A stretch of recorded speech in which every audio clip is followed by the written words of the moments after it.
Another individual was known by Ibn Arabi. He was a Spanish Sufi who became very popular of the 12th century, 13th century. He, in his writings and teachings, promoted the idea that everything was Allah and Allah was everything. Because when you say Allah is everywhere, then you go inside of every atom, inside of every neutron and proton and electron and quark or whatever, individual particles, Allah is there. So in the end, what exists but Allah? Everything is Allah and Allah is everything. And this is known as monism. In English, they refer to it philosophically as monism. Everything is Allah, and Allah is everything. Now this belief, in some of his writings, he told his people, why are you worshipping someone beyond you, God who is beyond you? God is in you and God is in me. You don't need to worship any God beyond yourself. Worship yourself. Right? This is clear deviation. Some people say,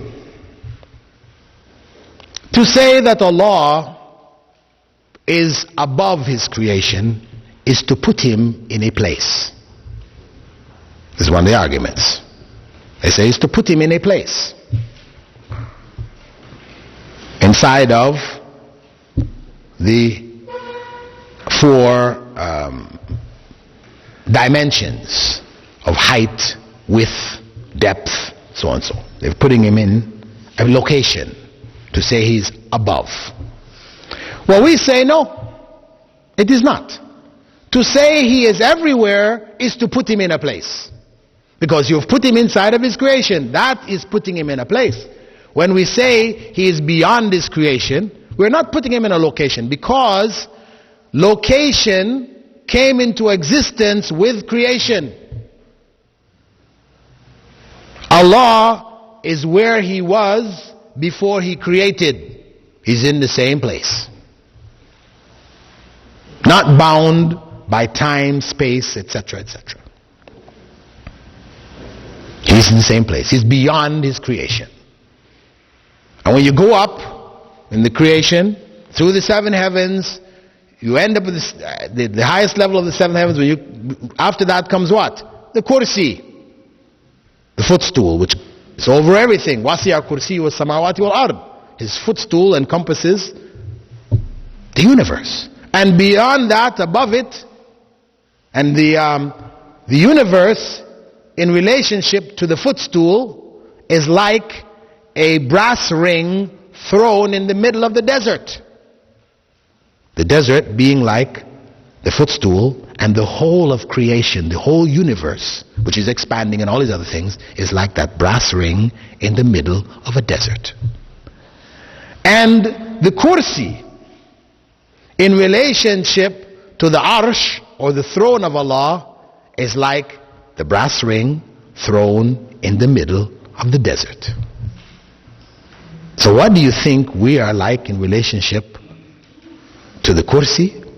This is what Prophet ﷺ said. Authentic narrations describing the creation. And Allah, and that is the end of creation.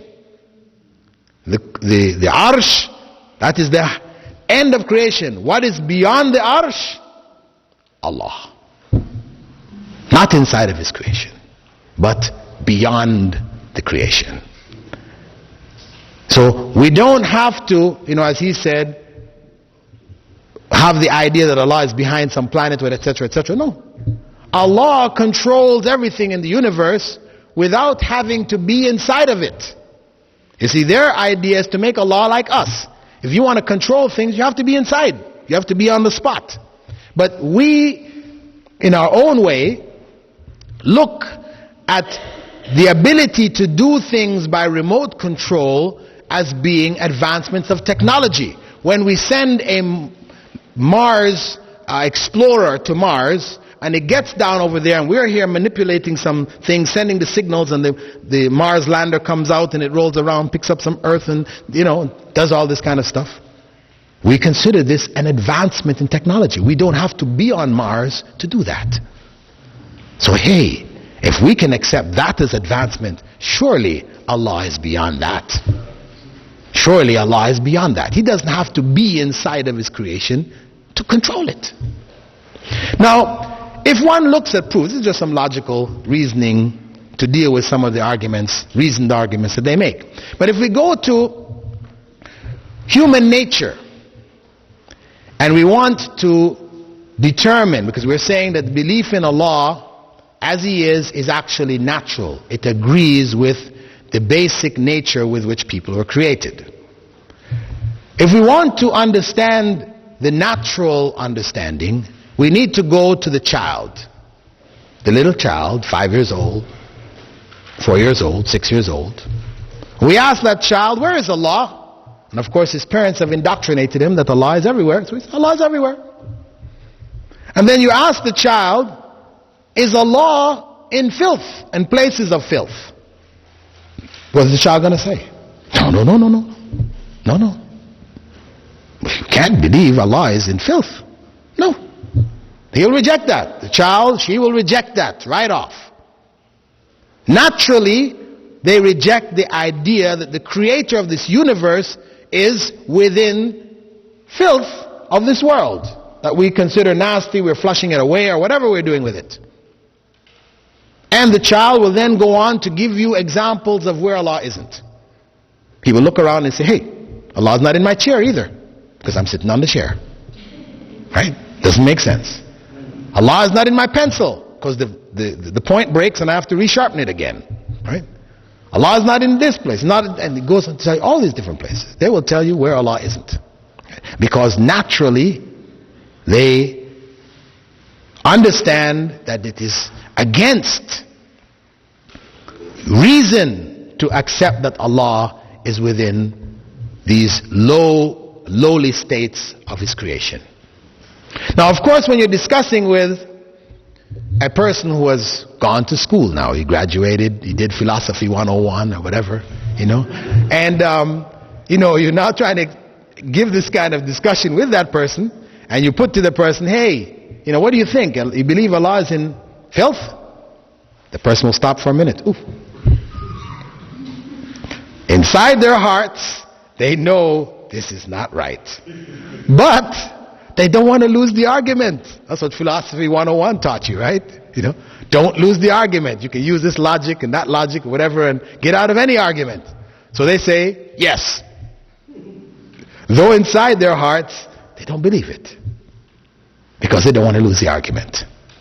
So you can't, as I said, you want to check this natural proof, you got to go to the kids. Because the kids are not about winning or losing the argument. They just tell you what comes to them naturally. Whereas adults, they have another agenda. Right? Now,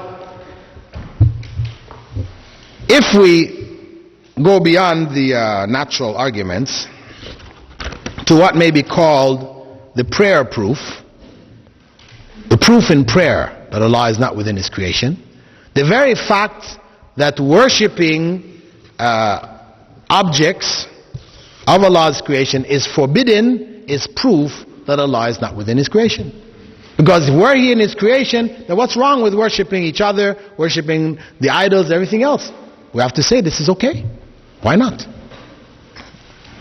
But Islam, of course, forbids that.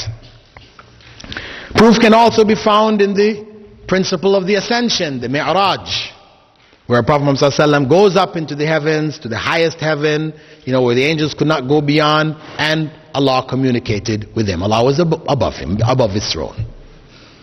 This is all among the evidences. And we can find in the Quran a variety of different verses which speak about things going up to Allah, whether it is the angel and the spirit which ascend to Him in a day whose length is like 50,000 years. تعرج الملائكة والروح إليه في يوم كان مقداره 50,000 سنة. Or Allah talks about good sayings going up to Him. إليه يصعد الكلم الطيب. Or